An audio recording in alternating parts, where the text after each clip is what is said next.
with Tim with the Clipper Parts and Repair. So Tim, can you tell us a little bit about your role and what you do here at World Dairy Expo? Well, we sell and repair Osculop clippers. We are authorized service center for Osculop.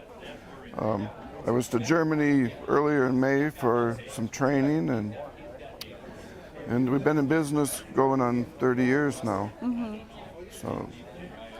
One of the things that you guys do is sponsor the youth fitting contest here at World Dairy Expo. Why do you choose to sponsor that, and what does that mean to you?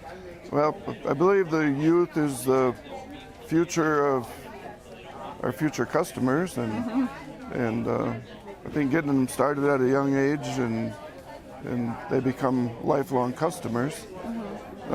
We do have specially engraved clippers for the contest, and it's one thing Osculop does for us. So. What are some of the products you have here at World Dairy Expo? We have clippers and blades, replacement parts, and I also make specially tight blades because nowadays they're clipping the cattle closer and closer, so we do offer tight blades for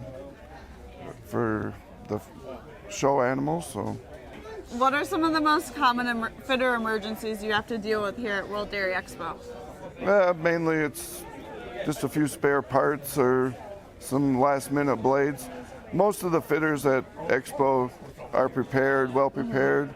It's when you get to the county fairs and things like that, they tend to wait till the week of the fair and my clippers doesn't work, so we have to try to get those going, but most parts we get everyone taken care of in a timely manner. So besides our fitters here at World Dairy Expo, there are a ton of other attendees here. So what interactions do you see with them?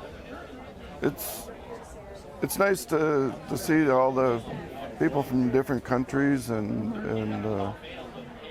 that don't have the clippers in their countries yet, and it's nice to introduce them to the clippers. Well, thank you, Tim, for talking a little bit all about clipper repairs here at World Dairy Expo. Thanks.